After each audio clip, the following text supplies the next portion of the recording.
अस्सलामुअलैकुम। तो आज की इस वीडियो में मैं बात करने वाला हूँ पाकिस्तान पेट्रोलियम के हवाले से। तो आज की इस वीडियो में हम इनके फाइनेंशियल्स देखेंगे। इसके अलावा देखेंगे कंपनी का जो सर्कुलर डेट का इशू है वो कैसा रहा और कंपनी के कैश फ्लोज कैसे हैं, और देखेंगे क्या ये मारी और ओजीडीसीएल से अच्छी कंपनी है और किस कंपनी में हमें ऑयल एंड गैस एक्सप्लोरेशन की कंपनी में इन्वेस्ट करना चाहिए। मारी में करना चाहिए, पीपीएल में करना चाहिए या फिर ओजीडीसीएल में करना चाहिए। लेकिन वीडियो में आगे बढ़ने से पहले अगर आपने मेरे इस चैनल को सब्सक्राइब नहीं करा है तो चैनल को सब्सक्राइब करके वीडियो को लाइक कर दें। इसके अलावा मैंने एक व्हाट्सएप ग्रुप भी बनाया है, उसका भी मैं लिंक डिस्क्रिप्शन में दे दूंगा। आप लिंक पर क्लिक करके उसको भी ज्वाइन कर सकते हैं। तो चलें वीडियो शुरू करते हैं। अच्छा, पीपीएल और ओजीडीसीएल का जो मेन मसला था वो था इनका सर्कुलर डेट का। ओजीडीसीएल का फिर भी ये था, सर्कुलर डेट किसी हद तक उनको मिल जाता था, थोड़ा सा चढ़ता था, मतलब जितना उनका प्रॉफिट होता था उसका 50 to 60% जो है उनका सर्कुलर डेट इंक्रीज होता था। यानी कि ट्रेड डेट्स उनके अगर 100 अरब का मुनाफा है तो उसमें से 50 से 60 अरब रुपए सर्कुलर डेट में जाते थे। पीपीएल का मसला ये था, अगर उनका 100 अरब का जो है प्रॉफिट है तो उसमें से 80 से 90 और कभी कभार तो 100 अरब तक पूरे भी ना इनके जा रहे थे सर्कुलर डेट में। यानी कि कंपनी का जो कैश प्रॉफिट है वो जीरो था।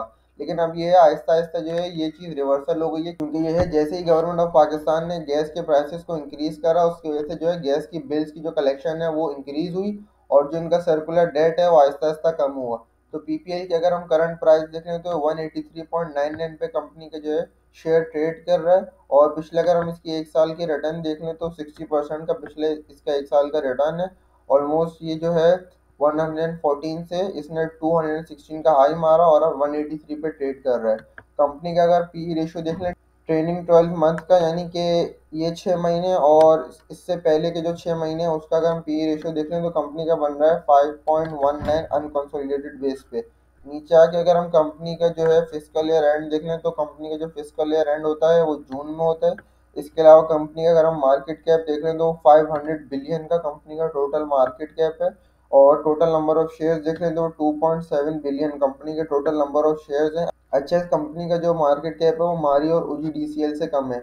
इसके अलावा कंपनी के अगर फ्री फ्लोट शेयर्स देख लें तो 668 मिलियन कंपनी के फ्री फ्लोट शेयर्स हैं और फ्री फ्लोट परसेंटेज वाइज 24.56% है। नीचे आके हम कंपनी के रिजल्ट्स भी देखेंगे, लेकिन पहले हम इनके ईयर वाइज परफॉर्मेंस देख लें कंपनी ने पिछले 4 साल से कैसा परफॉर्म करा है। अगर कंपनी का साल 2021 का जो है प्रॉफिट आफ्टर टैक्स देख लें तो 52 बिलियन का कंपनी का साल 2021 का प्रॉफिट आफ्टर टैक्स था। फिर ये साल 2022 में कंपनी का जो है प्रॉफिट आफ्टर टैक्स बढ़ के 53 बिलियन का हुआ। फिर कंपनी का प्रॉफिट आफ्टर टैक्स बढ़ के साल 2023 में 97 बिलियन का हुआ और फिर साल 2024 में बढ़ के 114 बिलियन का। यानी कि कंपनी ये है रेगुलर अपना जो है प्रॉफिट इंक्रीज कर रही है। प्रॉफिट इंक्रीज की एक तो मेन वजह ये है कि रुपी डेप्रिशिएट कर रहा था, जिसकी वजह से जो है इनका प्रॉफिट इंक्रीज हुआ। इसके अलावा ये है बीच में जो है पेट्रोल की प्राइसेस भी बढ़ी थी और जो है गैस की प्राइसेस भी इंक्रीज हुई थी, जिसकी वजह से जो है इनका प्रॉफिट और रेवेन्यू इंक्रीज कर है। लेकिन ये है मैंने जैसे बताया कि इन जो है ऑयल एंड गैस एक्सप्लोरेशन की कंपनीज हैं, इनमें हमें देखना है कि क्या इनके सर्कुलर डेट तो इंक्रीज नहीं कर रहे, कि ये है जो इनका प्रॉफिट ये अर्न कर रहे हैं वो सारा तो सर्कुलर डेट में नहीं जा रहा और इनके हाथ में कुछ मिल रहा है भी है या नहीं मिल रहा। अगर हम क्वार्टरली भी देख लें तो साल 2024 की जो है दूसरे क्वार्टर में कंपनी का 39 बिलियन का रेवेन्यू था। फिर साल 2024 के तीसरे क्वार्टर में कम हो गया 27 बिलियन का हुआ। फिर साल 2025 के पहले क्वार्टर में कम हो गया 23 बिलियन का। फिर साल 2025 के दूसरे क्वार्टर में 27 बिलियन का। ये कम होने की मेन वजह यही है कि जो है रुपी जो स्टेबल था और आहिस्ता आहिस्ता जो है प्राइस कम भी हो गई रुपी की, 300 से आहिस्ता आहिस्ता 270 पे ट्रेड करता रहा। तो ये जिसकी वजह से जो है इनका जो रेवेन्यू है वो कम था और उसकी वजह से इनकी जो प्रॉफिटेबिलिटी अफेक्ट हुई है। इसके अलावा भी ये है कि कंपनी की जो थी जो सेल्स थी वो भी कम थी वॉल्यूम वाइज, क्योंकि ये आहिस्ता आहिस्ता जो है पाकिस्तान में गैस कम हो रही है, जिसकी वजह से जो है कंपनी की सेल्स भी कम थी। नीचे आके हम कंपनी की जो है डिविडेंड हिस्ट्री देख लेते हैं, कंपनी जो है साल में कितनी दफ़ा डिविडेंड देती है।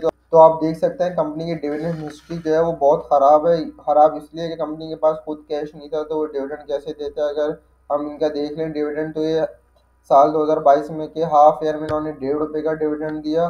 फिर ईयर एंड पे आधे रुपये का डिविडेंड दिया। फिर साल 2023 के एंड में ₹1 का दिया। फिर साल 2023 के फिर ईयर एंड पे जो है 1.5 का डिविडेंड दिया। फिर साल 2024 में जो है इन्होंने ₹2.5 का डिविडेंड दिया। उसके बाद साल 2024 में इन्होंने ₹1 का अनाउंस करा।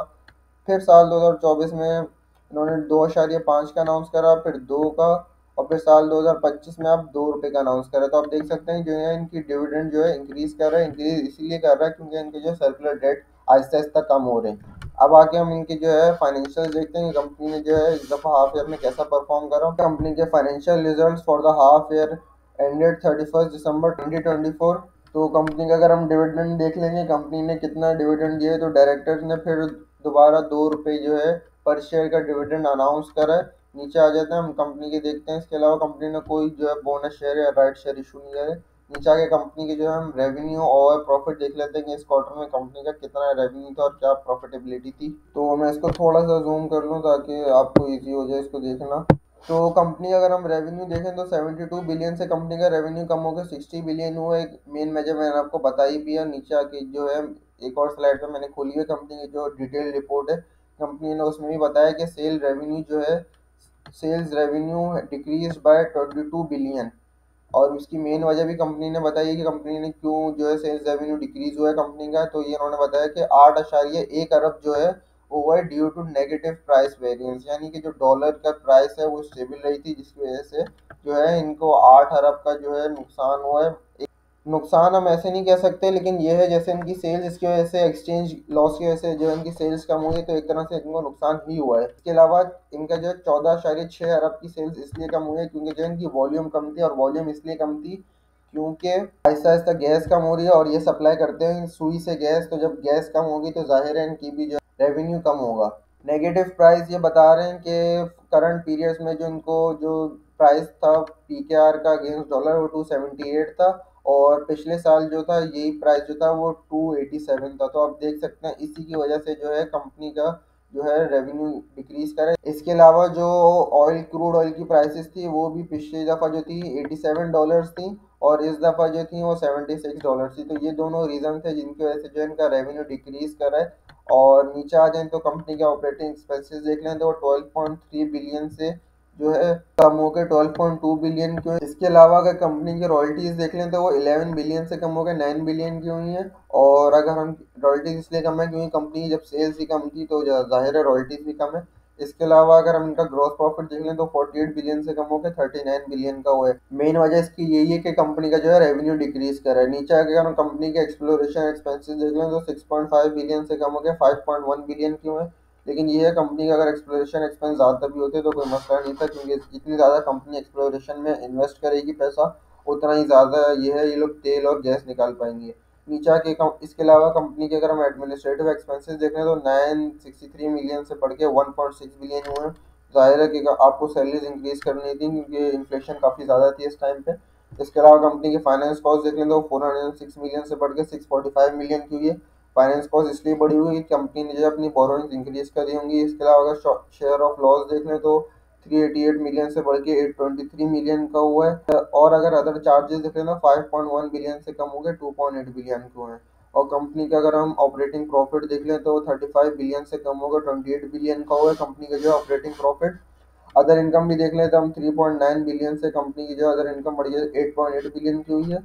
और प्रॉफिट बिफोर टैक्स देख लें 39.3 बिलियन से कम होकर 37.2 बिलियन का हो गया। और प्रॉफिट आफ्टर टैक्स में काफ़ी ज़्यादा कमी है 39 बिलियन से कम होकर 27 बिलियन का। कमी की ज़्यादा मेन वजह ये है कि पिछली दफ़ा जो उनको 232 मिलियन का टैक्स देना पड़ा था, इस दफ़ा ये है प्रॉफिट कम है लेकिन कंपनी का जो है टैक्स 9.9 बिलियन का हो गया। और अर्निंग पर शेयर 14.39 से कम होकर 10 का हुआ है। तो ये है कंपनी का जो है प्रॉफिट तो कम हुआ है, लेकिन अभी मैं आपको जाके दिखाऊँ ना कि कंपनी को जो है पैसे कितने मिले तो आप हैरान हो जाएंगे। कंपनी का जो है रिसीवेबल्स काफ़ी हद तक कम हो रहा है आहिस्ता आहिस्ता। अगर मैं पहले इनके जो है एक दफ़ा हाफ ईयर को थोड़ा सा ब्रीफ ओवरव्यू कर लेता हूँ। जो है कंपनी की जो सेल्स है 149 बिलियन से कम हो गया 126 बिलियन की हुई है। इसके अलावा कंपनी का ग्रॉस प्रॉफिट 101 बिलियन से कम हो गया 80 बिलियन का। और प्रॉफिट बिफोर टैक्स देख लें तो वो 86 बिलियन से कम हो गए 75 बिलियन का। और प्रॉफिट आफ्टर टैक्स भी 68 बिलियन से कम हो गए 50 बिलियन का। और ईपीएस देख लें 25.28 से कम हो गए 18.71 का। वो नीचे आके अगर मैं आपको इनके जो है ट्रेड डेट्स दिखाऊं तो ये देखें कंपनी के जो करंट एसेट्स में जो ट्रेड डेट्स है ना, करंट एसेट्स में आप जाके इनके ट्रेड डेट्स देखेंगे तो 577 बिलियन से कम हो गए 576 बिलियन हो गए। यानी कि जो कंपनी ने रेवेन्यू बनाया था वो कंपनी के पास है, और कंपनी के जो है कोई भी ट्रेड डेट्स इंक्रीज नहीं कर रहे हैं। यानी कि जितना कंपनी ने ऑयल एंड गैस की सेल करी थी वो सारा कंपनी के पास आ गया। नीचे आके अगर मैं आपको वो भी दिखाऊँ ना कि कंपनी की जो cash flows from operating activities हैं वो कितना है, तो ये देखें कंपनी का जो नेट कैश जनरेट करा है पिछली दफ़ा 32 बिलियन का करा था, इस दफ़ा 48.5 बिलियन का करा है। अगर हम देख रहे हैं ना कि इनको पैसे मिले कितने रिसिप्ट फ्रॉम कस्टमर्स, तो पिछली दफ़ा 129 बिलियन मिले थे, इस दफ़ा 151 बिलियन मिले हैं। तो अगर मैं इनका रेवेन्यू दिखाऊं कितना था इस दफ़ा और पिछली दफ़ा, तो इस दफ़ा जो कंपनी का रेवेन्यू था वो 126 बिलियन था, लेकिन कंपनी को मिले 151 बिलियन। पिछली दफ़ा रेवेन्यू 149 बिलियन था, कंपनी को 120 बिलियन कुछ मिले थे। इसके अगर मैं आपको ये है ट्रांसमिशन में भी दिखाऊँ ना, तो कंपनी ने मेंशन करा हुआ होगा कि जो है इनकी लिक्विडिटी काफ़ी अच्छी मैनेज हो रही है। देखें liquidity management and cash flow position में देखें कंपनी बता रही है the company has experienced a commendable enhancement in collection from customers resulting in improved collection ratio more than 100%, यानी कि 100% से भी ज़्यादा। जैसे मैंने बताया कि कंपनी का जो रेवेन्यू है वो कम है, लेकिन जो उनको पैसे मिले हैं वो उससे ज़्यादा हैं, और मोर देन 100% ये देखिए कंपनी बता रही है। इसके अलावा जैसे मैंने बताया था कि पिछली दफ़ा का रेवेन्यू ज़्यादा था लेकिन कंपनी को पैसे कम मिले थे, 76% पैसे मिले थे। यानी कि कंपनी ने अगर 100 अरब का रेवेन्यू करा था तो उसमें से कंपनी को सिर्फ 73 अरब मिले थे। इसके अलावा अगर बता दें तो कंपनी ने इस दफ़ा 152 बिलियन का जो है कंपनी को पैसे मिले हैं, पिछली दफ़ा मिले थे 129 बिलियन। और ये कंपनी बता रही है ये ट्रेड डेट्स, जिसकी वजह से ट्रेड डेट्स भी कंपनी के कम हुए हैं। और कंपनी इसका जो मेन रीज़न बता रही है, जैसे मैंने आपको पहले शुरू में बताया था कि रीज़न यही है कि गैस प्राइसेस रिवाइज हुई थी और गवर्नमेंट ने गैस प्राइसेस इंक्रीज़ करी थी, जिसकी वजह से जो है गैस के बिल्स में कलेक्शन इंक्रीज़ हुई और उसकी वजह से कंपनी का जो है ट्रेड डेट्स कम हुए हैं। तो ये है मेरे ख्याल से। तो अगर कंपनी का ईपीएस हम देखें इस क्वार्टर का, तो ये देखें 10 का ईपीएस इनका इस दफ़ा आ रहा है और जो एयर कार है 18.71 का। तो अगर इसको हम कंपेयर कर लें मारी की ईपीएस से कि मारी का कितना ईपीएस आ रहा है, तो मारी का अगर मैं आपको यहाँ से ईपीएस दिखाऊं जाके कि मारी पेट्रोलियम का कितना ईपीएस है, तो ये आ गया हमारी जो है एनर्जीज का शेयर। नीचे आके अगर मैं इसका ईपीएस दिखाऊं क्वार्टरली, तो ये देखिए इनका भी 9 का ईपीएस है, उनका 10 का है, इनका 9 का है, ऑलमोस्ट तकरीबन बराबर ही है ईपीएस। प्लस ये है कि जो इनकी जो रेट पहले कम था वो इसलिए था क्योंकि इनका जो था सर्कुलर डेट का बहुत इशू था, इनका कैश प्रॉफिट नहीं बन रहा था। अब तो इनका कैश प्रॉफिट भी बनना शुरू हो गया है और इनका ईपीएस भी उस हिसाब से हो गया। हमारी एनर्जीज का शेयर प्राइस देख लेते हैं 576 है और पीपीएल की जो है वो 200 के भी अंडर है। इसके अलावा अगर मैं ओजीडीसीएल का भी आपको दिखा दूँ ना कि ओजीडीसीएल का शेयर किस रेट पर ट्रेड कर रहा है एज कम्पेयर टू मारी, और ओजीडीसीएल की भी मैंने इससे पहले वीडियो बनाई हुई है, तो चैनल पे आप वो भी देख सकते हैं। ओजीडीसीएल की प्राइस है 222। इसके अलावा ओजीडीसीएल का भी अगर क्वार्टरली में रिजल्ट दिखाऊं तो ओजीडीसीएल की भी 9.6 ही ईपीएस है, यानी इनकी ऑलमोस्ट ईपीएस अब बराबर हो गई। लेकिन अगर आप शेयर प्राइस अभी भी देखेंगे तो मारी की काफ़ी ज़्यादा है। हालांकि एक बात जहन में रखने की ये है कि मारी जो है काफ़ी ज़्यादा अपने आप को डाइवर्सिफाई कर रहा है और एक्सप्लोरेशन में काफ़ी ज़्यादा इन्वेस्ट कर रहा है। इसके अलावा ये है मारी ने 1 अरब रुपए और लगाए जो एक्सप्लोरेशन में ये लोग डालेंगे मिनरल्स की, और 10 अरब इन्होंने और भी लगाए आईटी सेंटर्स, जो डेटा सेंटर्स ये बना रहे हैं पूरे पाकिस्तान में, तो उनसे भी ये है कंपनी का जो है प्रॉफिट एनहेंस होगा। बाकी आप खुद एनालाइज करें इसको देखते हुए कि ओजीडीसीएल, मारी और पीपीएल की अगर अर्निंग पर शेयर बराबर है और इनको अगर सर्कुलर डेट का भी मसला नहीं हो रहा जैसे मारी को नहीं होता था, तो क्या फिर मारी को इतना ज़्यादा प्राइस देना जस्टिफाई करता है, और अगर करता है तो उसकी क्या रीज़न है। तो आप ये खुद एनालाइज करें और फिर किसी भी कंपनी में इन्वेस्ट करें। बाकी उम्मीद है आपको हमारी ये वीडियो अच्छी लगी होगी और ऐसी मज़ीद वीडियोज़ देखने के लिए चैनल को सब्सक्राइब करके वीडियो को लाइक करें।